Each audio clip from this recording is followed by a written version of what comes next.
This is R.J. Rushdoony with Easy Chair Talk, number 6, November 25, 1981. A cold, sunny, frosty day. Very good easy chair weather. Well, the world hasn't improved much since 2 weeks ago when we had our last talk. I read recently of one major hotel chain that a few years ago began screwing the pictures in their rooms to the wall because so many of them were being stolen. Now they're finding that the guests are unscrewing them and carting them off, and in the process ripping the wallpaper. Maybe they're going to have to put such ugly pictures on the wall that nobody will want to steal them. Then I encountered another item which struck me as describing our day, our generation, about as well, about as thoroughly as anything I've read for a long, long time. In one city, state officials closed a strip-tease joint until it built ramps on its stage to accommodate handicapped strippers. Now, I have never gone to a strip-tease show, but who in the world would want to go to see handicapped strippers? Perhaps the next step will be that the state will require that they hire handicapped strippers or 60 or 70-year-old strippers. We must have equality, you know. Now that tells us something about our world. How much chance does our humanistic age have of surviving when it is capable of such stupidity? And that's the only word for it, stupidity. Well, the only question is, who is going to take over? As Christians, it is our duty to do so. When Christians begin to turn to the whole Word of God, to the law Word of God, and begin to apply it, and when they take seriously their mandate to occupy till He comes, then we shall see some changes. Meanwhile, let the humanists go their merry way, requiring ramps for handicapped strippers. That delights me. I think it's a fitting symbol for the insanity of our time. Well, now to turn to something else. In the fall 1981 Policy Review, which is a periodical published by a Heritage Foundation in Washington, D.C., there is an excellent article by Kenneth Minogue, and the title of it is The Myth of Social Conditioning. Minogue, in this study, attacks the whole concept of conditioning.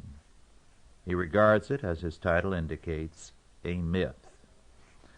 Of course, the founder of this whole school of conditioning, or behaviorism as we know it in this country, was Pavlov. Pavlov made dogs salivate at the ringing of a bell because he timed the ringing of the bell with the giving of food to the dogs. Now, since then, this idea has been applied across the boards to all people, as though all people could be conditioned. We have come to believe that conditioning is a reality, a fact of life in our time. Minogue, however, says this is a myth. We can be influenced, but we cannot be conditioned, and we must not confuse the two. However, as he quotes one writer, few self-respecting Americans do not nowadays regard themselves as part of an oppressed and stigmatized group. Day after day, our sympathies are sought by indignant blacks, women, homosexuals, landlords, tenants, Irish, old people, young people. The list is endless." Unquote. All of these believe that they are oppressed and that people are conditioned to certain attitudes which make them targets of oppression. Now, in particular, one such group is your women's liberation people. They deny that there are any sexual differences of any consequence, and that the male-female psychologies are a product of conditioning. They believe that by passing legislation and working towards certain educational goals, we will eliminate all those differences by reconditioning people to see no differences between male and female. Now, Minogue begins by calling attention to the fact that conditioning and Christianity are incompatible. We have to recognize that conditioning is a faith and a philosophy which has behind it a belief that man can transform, change the human race. It has as its basic hypothesis that man is not free and that man can be trained to, like Pavlov's dog, salivate at the sight of food, respond to certain things, and become the puppet of the planners. Well, of course, the implications of this are very deadly. If it is true that man can be conditioned, then the human race has not much of a future. Conditioning means, Minogue says, an alien element is introduced into the self, for whose effects the self is not responsible. In conditioning, we are conditioned in spite of ourselves to respond in ways that we would not normally respond. He says, and I quote, "To take the most obvious kind of example, we excuse some youth from the slums for some violent or criminal act on the ground that he has been conditioned all his life to respond to his circumstances in that way. We make a plausible enough judgment. But in doing so, we threaten to leave no room at all for the idea of moral responsibility. And if we press this model of explanation further, we run the danger of making a responsible act altogether impossible.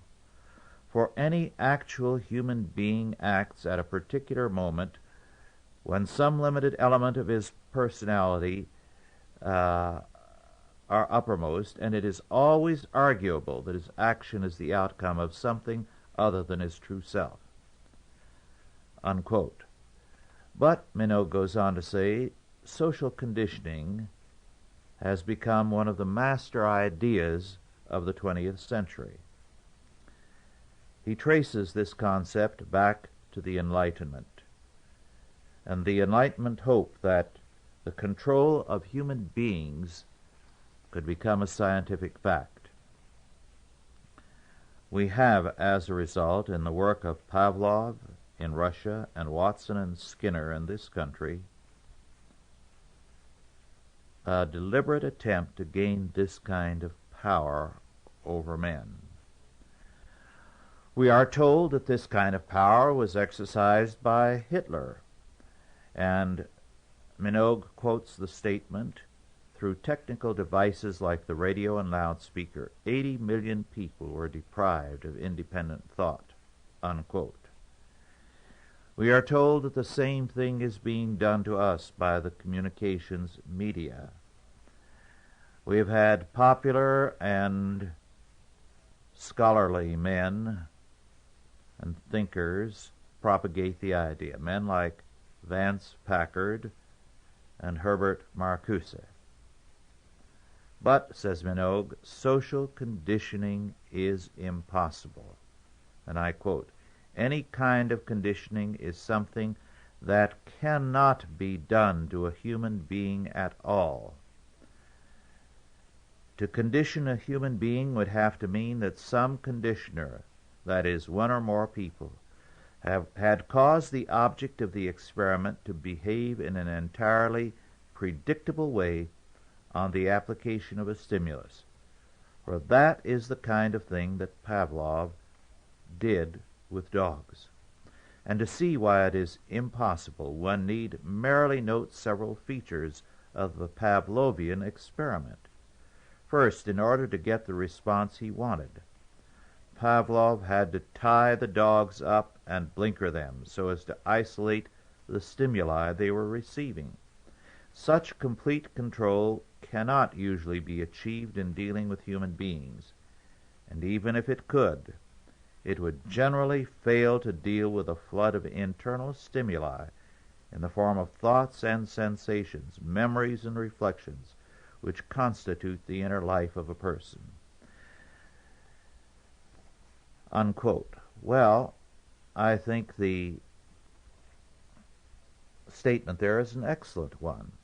Unless you're going to make every person a prisoner, controlled like Pavlov controlled the dogs, you will not produce any results.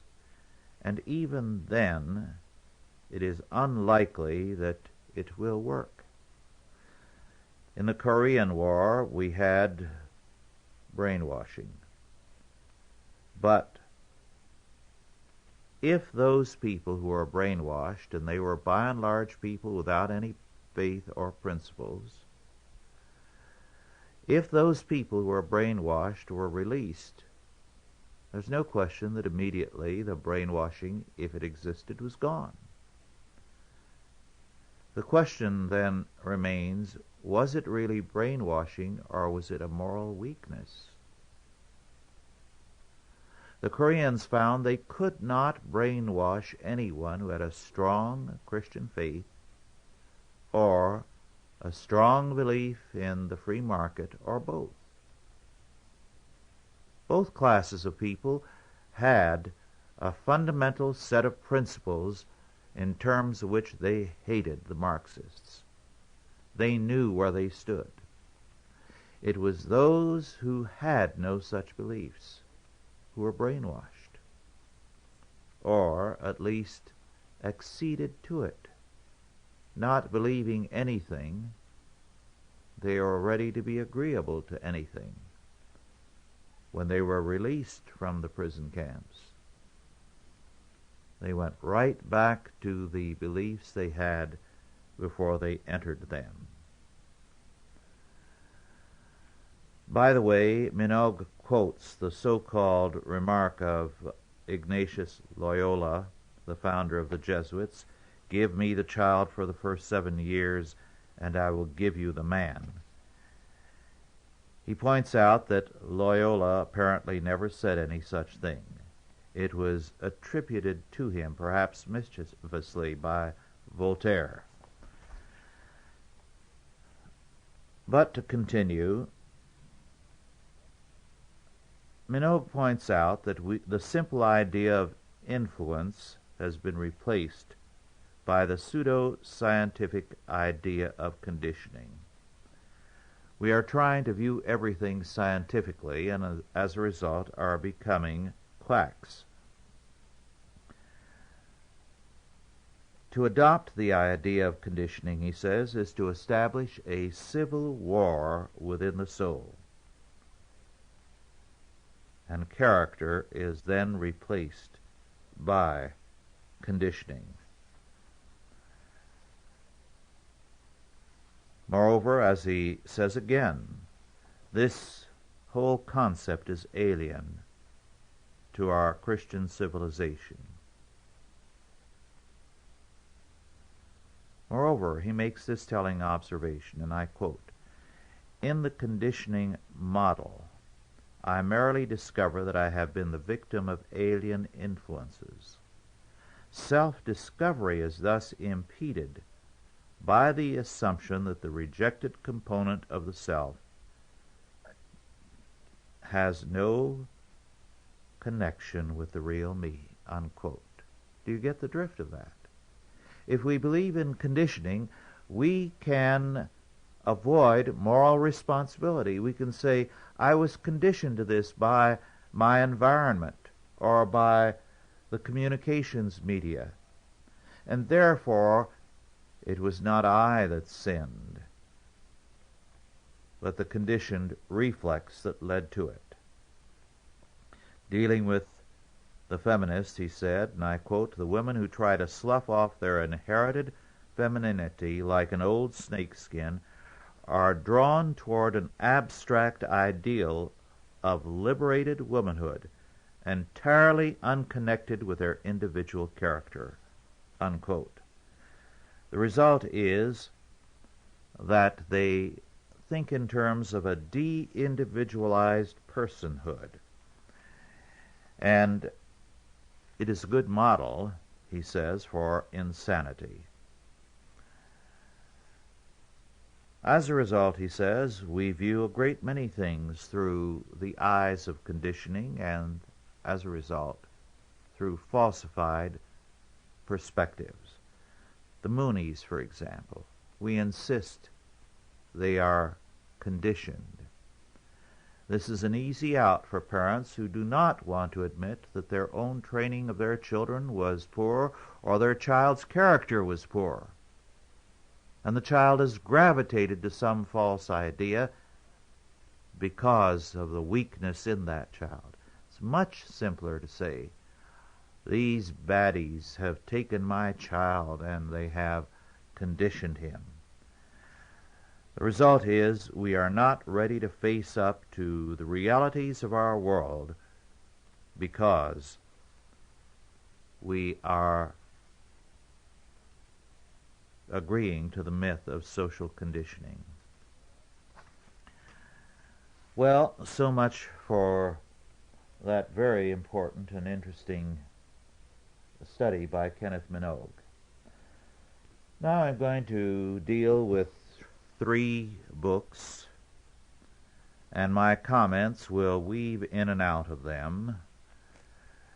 But first, to give you the specifics of each of these books. The first by Rorabaugh, W-J-R-O-R-A-B-A-U-G-H, The Alcoholic Republic, published by the Oxford University Press in 1979. Then, second, Winston U. Solberg, S-O-L-B-E-R-G,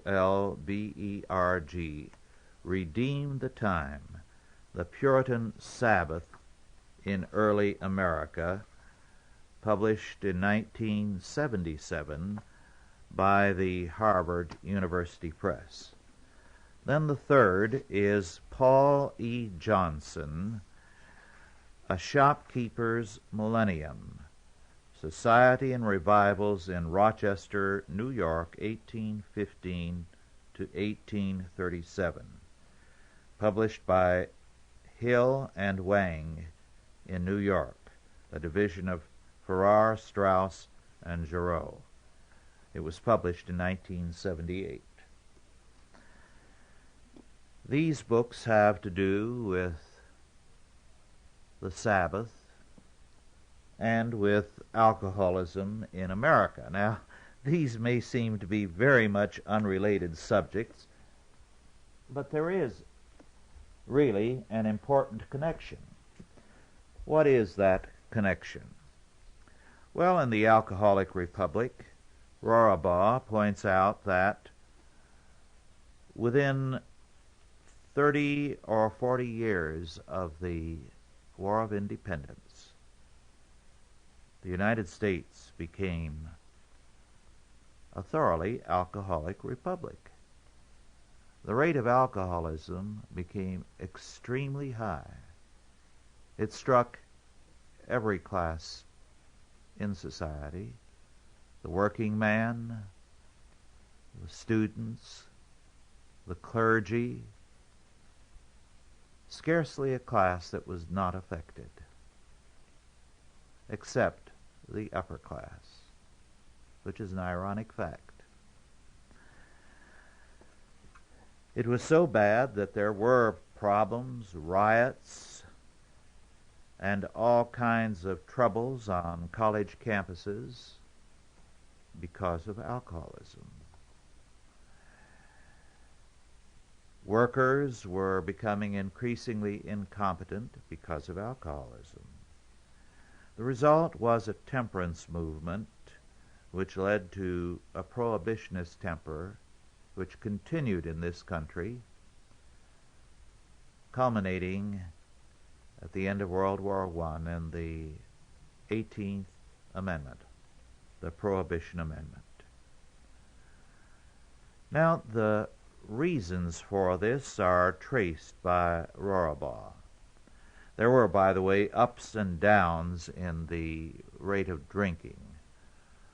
One thing that helped after the 1820s abate the rate of alcoholism was the revival movement. We'll come to that in a little while. Now, why, after the War of Independence, did alcoholism take off with such astonishing rapidity? One of the things that happened was that drinking began to proliferate so that politicians actually believed that the national debt could be paid off by a tax on liquor, on whiskey. One of the results of that tax was the Whiskey Rebellion. And not too long after that, the tax was repealed. Remember the old expression, and this will tell you the reason for the rapid growth of alcoholism. The old expression, drunk as a lord. We don't hear that very often these days, but some of us who are less young than some of the others can recall when that expression, drunk as a lord, was still in use. It's a very old expression. It goes back a couple of centuries at least. And it points up a very interesting fact. There was a time when to be thoroughly drunk and drunk day in and day out, you had to be a lord. You could not afford it otherwise. True, in Hogarth's London, you do find that for a time, with distilled liquors first coming into production, drunkenness proliferated.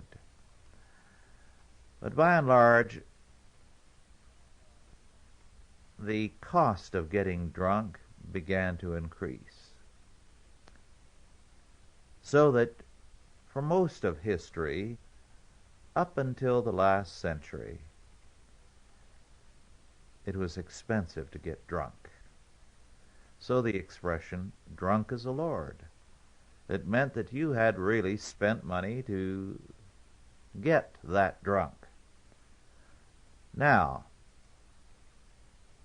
very quickly, with the freedom of the United States, a strong democratic temperament began to proliferate.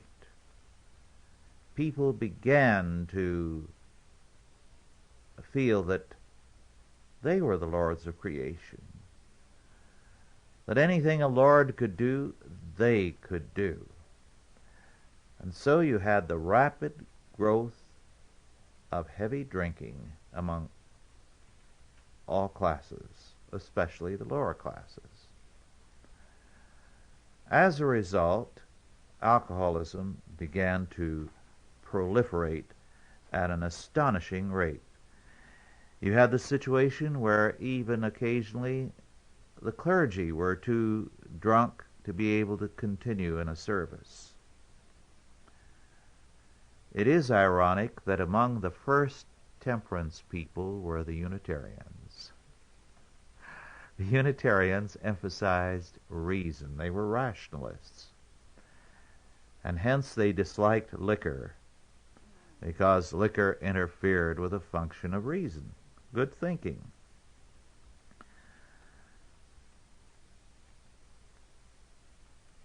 But drinking, by and large, was a rebellion against status, against social rank. It was an attempt to say, I'm as good as the Lord. In the early days after the War of Independence, you still had elements of social rank to the point that, for example, at Harvard, students were listed not alphabetically, but by their social rank. So if you came from the most important family, you were listed first. And if you were at the bottom of the list, it meant that your family did not amount to much. Well, the consequence of all this was a devastating one for American society. The drinkers were emphasizing their sense of autonomy. As Rorabaugh says, and I quote, "Drinking became a symbol of egalitarianism. All men were equal before the bottle, and no man was allowed to refuse a drink. A guest at an evening party might be dragged to the sideboard and forced, against his protests, to down glass after glass. A refusal to drink under such circumstances was viewed as proof that the abstainer thought himself to be better than other people. He would not be invited to another party." Similarly, after one English-born schoolmaster offended Americans by declining to drink with them, they so ostracized him that when he took ill and died suddenly, it was several days before his absence from the scene was noticed and his death discovered. It was expected that a man attending a Southern barbecue would follow the barbecue law, which required that everyone drink to intoxication. The only excuse for refusing a round was passing out. In Mississippi, recalled Henry Foote, drinking to excess had become so fashionable that a man of strict sobriety was considered a cold-blooded and uncongenial wretch. To refuse to imbibe gave serious offense, suggesting a lack of respect and friendship. It was sometimes dangerous. A gang of lusty Kentuckians, angry with an abstinent comrade, is reputed to have roasted him to death. While drinking in a group made the participants equals, it also gave them a feeling of independence and liberty. Drinking to the point of intoxication was done by choice, an act of self-will by which a man altered his feelings, escaped from his burdens, and sought perfection in his surroundings. Because drinking was a matter of choice, it increased a man's sense of autonomy. To be drunk was to be free." Unquote. This is why so many political figures in those days, beginning with the young Abraham Lincoln, became so intensely concerned about alcoholism and joined the Prohibition movement. This is why also the Prohibition movement finally succeeded. It had behind it the horror of people over this propensity of the people of the United States to prove that they were as good as anybody else, to affirm this kind of new snobbishness, to be as drunk as a lord. There was also another factor in the whole situation, and it was this. Taverns were always open on election day, and the winner was the one who bought the most votes by setting up the most drinks, and somehow managing in between the drinks to get the people to go and vote for him before they passed out. Rorabaugh points out that it was routine in those days to bring liquor to a court and to pass it to the judge and to the jury as well as to the attorneys on both sides. And if you were a defendant, it was a good thing to do so, because there was a good chance if the judge and jury became mellow enough from the liquor you brought in, you might get acquitted. Now, I cite this because it's an important study in our history. Rorabaugh, by the way, is an assistant professor of history at the University of Washington in Seattle. It also is related to the other two books. I mentioned that the other two books have to do with the Sabbath. Now, somewhere in one of his books, Christopher Hill makes a very interesting point about the Puritans in 17th century England, and in Cromwell's day in particular. The Puritans became enormously popular, although they were a small minority of the population, and they were, for this among other reasons, able to command the people of England because they were strict Sabbatarians.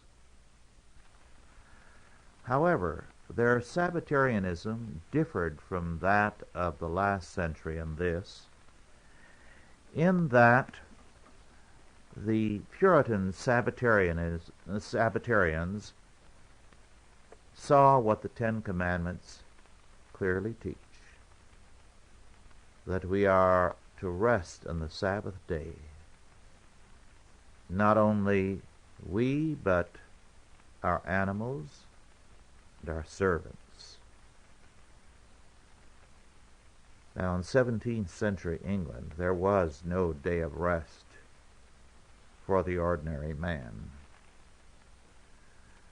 Old England is spoken of in myth as Merry England, but it was not a merry England for the common man. And here suddenly were these Puritans talking about a day of rest, a very important fact. The working man in England, the common people, had lost rest when Henry VIII severed relations with the Vatican. Remember, medieval civilization had all kinds of saints' days. Some of these were days of rest. As a result, there were a considerable number of days in the Middle Ages when men did not work, when they had rest. Those days, those saints' days, holy days, were swept aside by Henry VIII and by Catholic monarchs as well, by the way. The result was a tremendous depression in the circumstances of the common peoples of Europe. We talk about medieval serfdom. It was a picnic compared to what came to pass in Europe with the Enlightenment. The worst horrors were those that overtook the Western world with the Age of Reason, About the same time, by the way, the common man in old Russia became a serf. There had been no serfdom in medieval Russia. It began only with the age of the Enlightenment. One of the things the Enlightenment did was to separate a man from his fellow men. The socially elite, the nobility, the royalty, the intellectuals, no longer had a common bond of faith with the rest of society. Now, granted, the medieval era was not ideal, but there was still then a sense of unity because of the faith. With the Enlightenment, that disappeared. Well, the Puritans, by their emphasis on the sanctity of the Sabbath and the requirement of giving one's workers rest, became very popular. A lingering respect for the Puritans among the common people of England lasted generations after the day of Cromwell. They remembered what the Puritans had done for them. Well, the Sabbath as we have it in New England was a carryover of the Puritan Sabbath in the early days.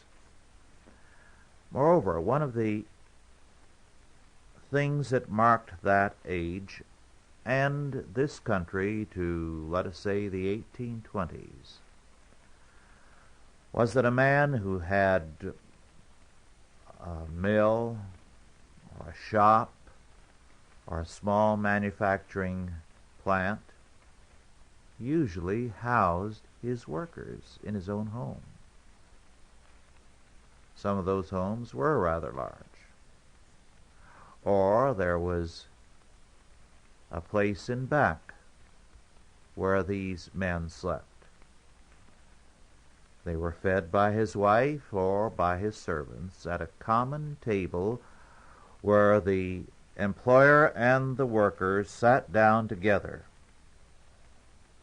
The result was that there was some sense of a family relationship between an employer and his employees.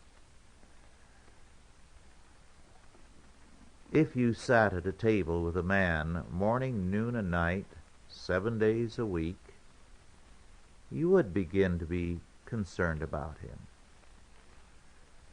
You would go to church with him. His sickness was then a family affair. As a result, there was a very different situation before the 1820s than that which followed. Parenthetically, let me quote a statement from the book by Solberg, which I think is very good, from a preacher of the day. Where there are no law sermons, there will be few gospel lives, unquote. They had some sound thinking in those days. Well, another little interesting fact, in Virginia in the 1600s, one of the laws required masters of families to bring a serviceable gun with them to church on Sundays, on penalty of up to 20 pounds of tobacco for masters and up to 20 lashes for servants. Very interesting rule, but it was necessary for defense, because on a day like the Sabbath, when all men were preoccupied with worship, an Indian attack was all the more likely. Solberg also makes this interesting comment, and I quote, "Sabbatarianism was also significant in conditioning attitudes toward economic life. The Puritan teaching sanctified enterprise and proscribed idleness by enjoining men to work 6 days a week and rest on the seventh. Thus, Sabbatarianism was an important stimulus to the growth of capitalistic and industrial society. But the ethical component of the theory held that life meant far more than personal or social success. In reality, the doctrine of the Sabbath was socially progressive.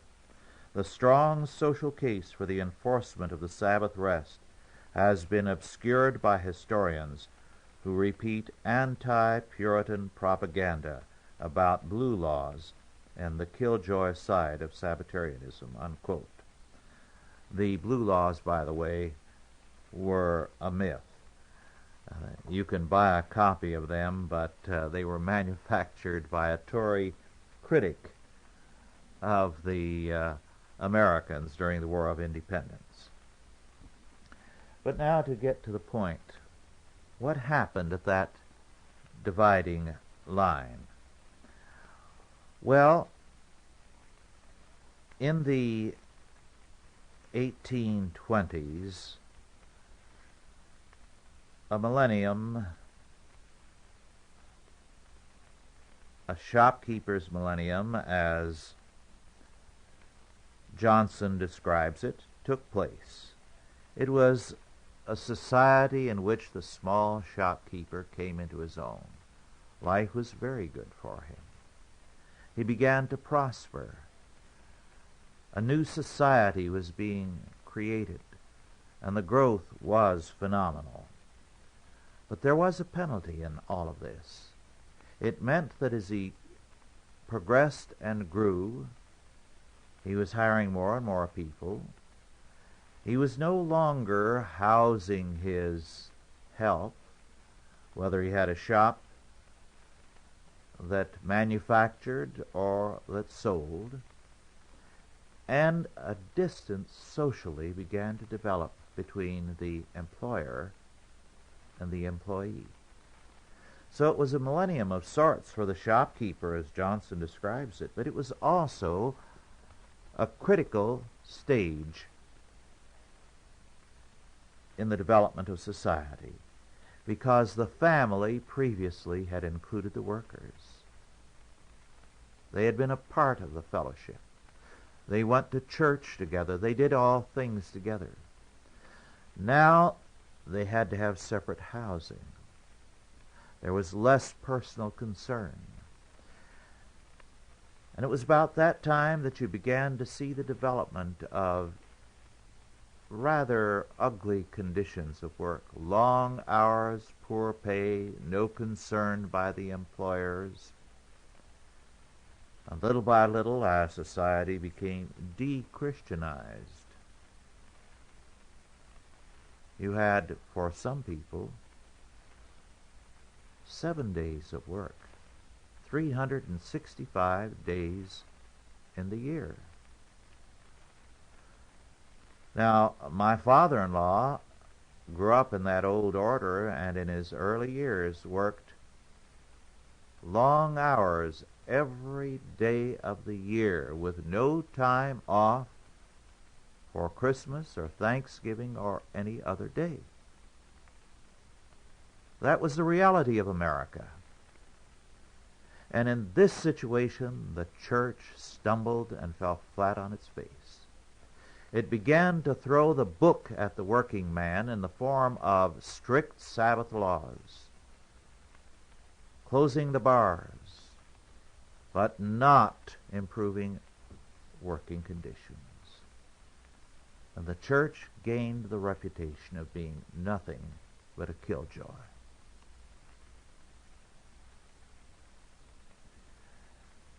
It was about the same time that Charles G. Finney began his revivals.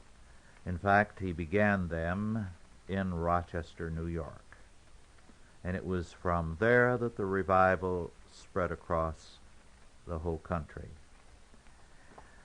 But it was precisely there, as Johnson points out, that these problems were present and were never addressed. Moreover, what you began to see develop was a working man's church and a rich man's church. In other words, the temperance movement, as a result of revivalism, did take hold with some of the working men.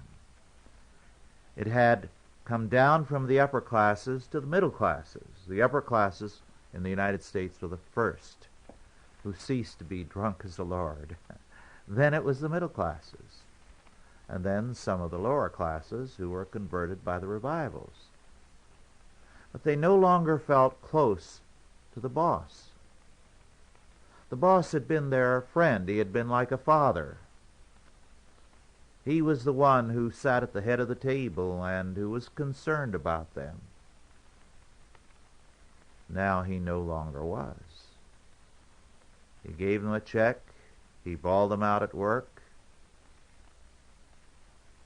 But he was no longer a personal Christian friend, a family member, as earlier. The result was that we had a social classification in the churches. Certain churches were the churches to belong to socially. Other churches were the working man's church. To this day, we have not overcome the effects of that. So, Sabbatarianism ceased to have the appeal for the working man that it once did. Since the Sabbatarians were not concerned with the working aspect of things, but unhappily in those years primarily concerned with the bars, the working man became suspicious of the Sabbatarians and of Christians generally. In the day of the Puritan, the working man saw the Christian, the Puritan Christian, as his friend and champion, a man who wanted to see him freed from intolerable labor, a man who recognized that under God he was required to be given rest and to be treated humanely. Now they no longer felt that way.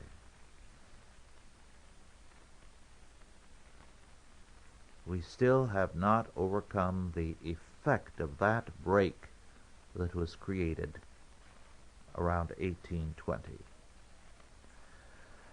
Well, now I want to turn to something very different. I'd like to read something to you, and I'll possibly go back to something else if time permits, but today it'll not be a poem, rather something from a book by Harold Lamb entitled Theodora and the Emperor. This is an old book which came out a good many years ago. It isn't the best work there is on Justinian and Theodora. In fact, there's scarcely a good book on the subject. This was published in 1952 and, of course, is out of print. It deals with an episode in the life of the empire when Theodora was dead. Justinian was an old man. At a critical point, the Huns began to march from the steppes towards Byzantium. A worse time for the Huns to arrive could not be imagined. There was no one to drive back the barbarians, no military garrisons, no engines of defense, no trained men. The fighting men were in Italy, in Africa, others in Spain, others in Colchis, others at Alexandria and along the Nile, and a few on the Persian frontier. But suddenly, the Huns appeared. The people in Byzantium, Constantinople, could see across the straits the fires of the burning villages as the Huns moved closer and closer, and no troops to defend them. Panic began to seize the people in the city. The wealth of Byzantium was tremendous. The loot available to these barbarians incalculable. But how was the city to be defended when there were no troops? At this point, Justinian sent for his old retired commander, Belisarius.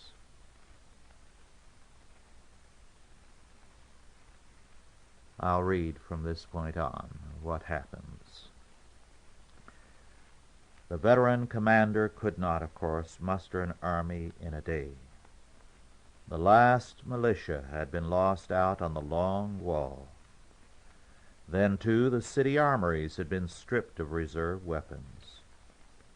Going out of the palace, he paid no attention to the nervous crowd of patricians who formed in a sort of line in obedience to the emperor's summons. Instead, he told announcers to run through the streets calling, "Belisarius is going out with the standards. He asks for all who have served under him."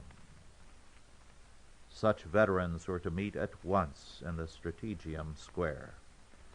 In addition, all horses were to be seized from carts and litters, and even the inviolate stables of the hippodrome chariots. Belisarius wanted swords from the houses, spears from the theaters. Every bit of armor hung in the halls, especially the helmets with the plumes of his old comitatus. Above all, he wanted casting weapons, javelins and bows, planks from the shipyards, poles, axes, sailors and peasants from the countryside. He wanted all of those. Although close to 60 years of age, he still made a fine figure in helmet and cuirass, under the faded red mantle. When he rode to the Strategium, he had the standards with him. From the alleys, men hurried after him, shedding cobblers' aprons and porters' shoulder pads. Out of the taverns they staggered, their heads dripping from rinsing in water butts. They galloped in on stolen horses. Belisarius hardly remembered many of their faces, and the veterans identified themselves by familiar names, by the pits of Darus, the 10-mile mark, and the Milvian Bridge. Walking among them, he sorted them out, talking with the old men casually, telling them that this business of driving off Huns needed the old army. There was a pallid and massive merchant who held his head still with his hand on the shoulders of an anxious boy. "Illustrious," this one called out, hearing his leader's voice, "Fotis, flank man of the first Illyrians." Studying the soldier's face, Belisarius passed his hand before the other's eyes and noticed that they did not move. Judging Fotis to be blind, he shook his head at the officers following him, responding quickly, "Then you are the Fotis who was wounded coming out of the aqueduct at Ariminum. Wait here. I want you to tell the recruits about that." He seemed to be making a jest of his rounds among the biscuit eaters, as they were called. Quick to catch his mood, they flung back jokes. "The biscuits are maggoty, master. This chariot steed will go nowhere but around a post. If we frighten the Huns, we'll never catch them. Have we cooks, or will we eat out of the Huns' pots?" To his officers he explained that he desired implements to make both fire and noise. One of them, who still had his uniform intact, hazarded the guess that they would face odds of 5-1, as at Tricameron. "No," Belisarius said, "this will be like the Euphrates crossing, where we threw javelins and chased hares." At no time would he speak of tactics or plans. Apparently he was preparing for a new kind of game, with 7,000 Huns joining in the sport. In reality, he understood the hopelessness of mustering in a force to make any kind of stand against the Huns, and he encouraged his motley command to think it would be something novel and unexpected. So by costumes and jests he put together the semblance of an army. By the next day he had 300 of his veterans armed and mounted, well enough to resemble a regiment. 500 more had horses, spears, and swords, and were capable of riding after him. About as many more on foot could use javelins and bows, and might carry out orders. The sturdier peasants and seamen were given axes and clappers made out of boards, with anything left over.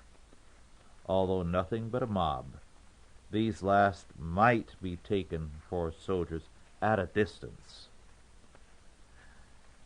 At the head of his new comitatus, the first citizen rode out the Golden Gate by the shore of Marmora. He did not waste thought on any attempt to hold the triple city wall with civilians. The land wall stretched all of 4.5 miles to the harbor. With flutes playing, he went out to meet the Huns in open country. Beyond the first milestones, he had his following make camp and barricade themselves in with branches and beams at the village of Chetas. Some clear fields extended around the village to wooded land through which the highway ran. At night he had a great number of fires lighted, and saw to it that his new cohorts kept moving around the fires as long as the light lasted. He did not post scouts outside the camp until the first daylight. Belisarius at Chetas had only one advantage. Knowing the Huns from long experience, he believed they might turn and race away if surprised. Their instinct drove them like animals at the scent of danger. Since his semblance of an army could not stand firm against either the arrows or the charge of the horsemen of the steppes, he intended to set a false trap for them. It would have to be a very makeshift trap. By then he was certain that scouts had arrived from the Huns to look over his exhibition camp.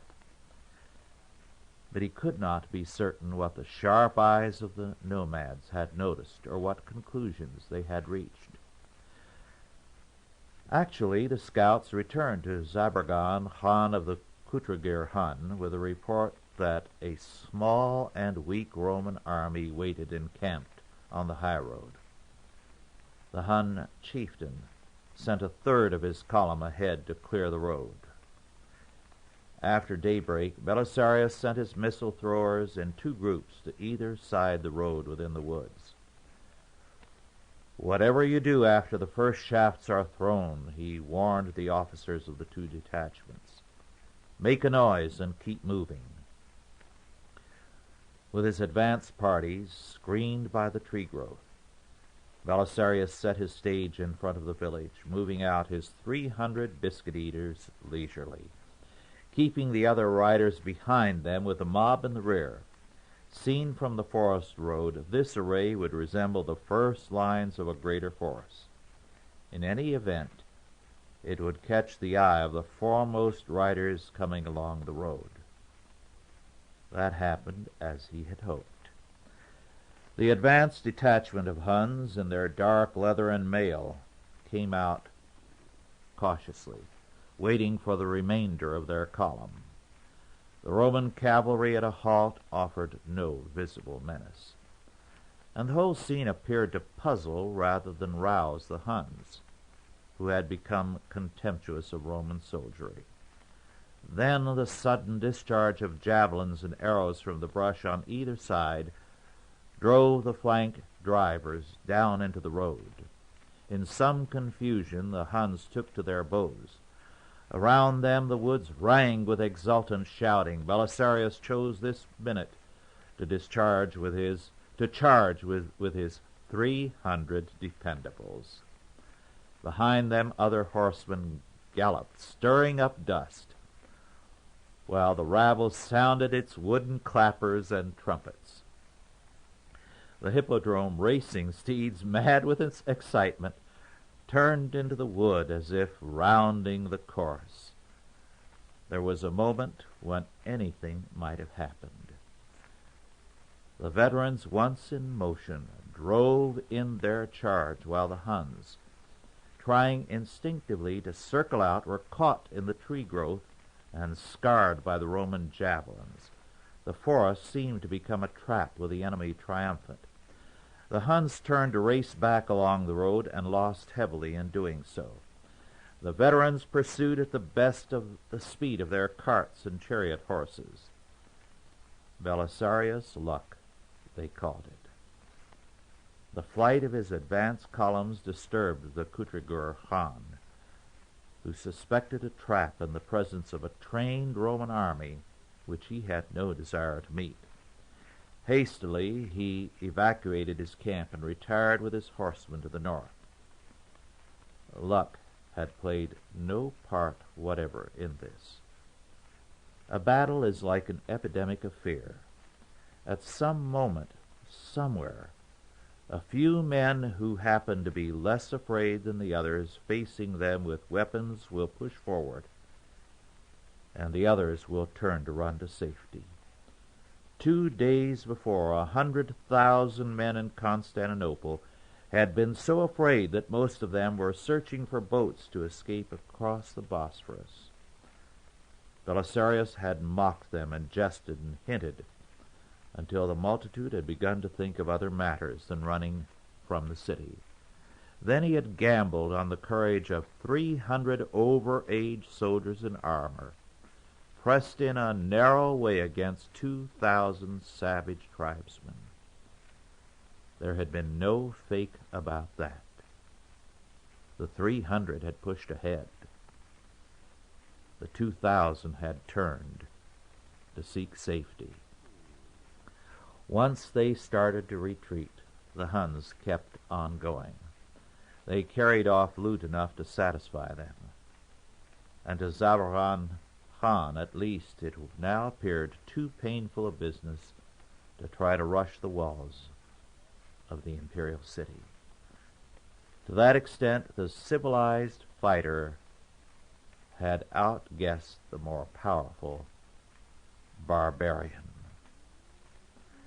Well, once they turned tail, they kept running. And Belisarius, what happened to him? He became so popular that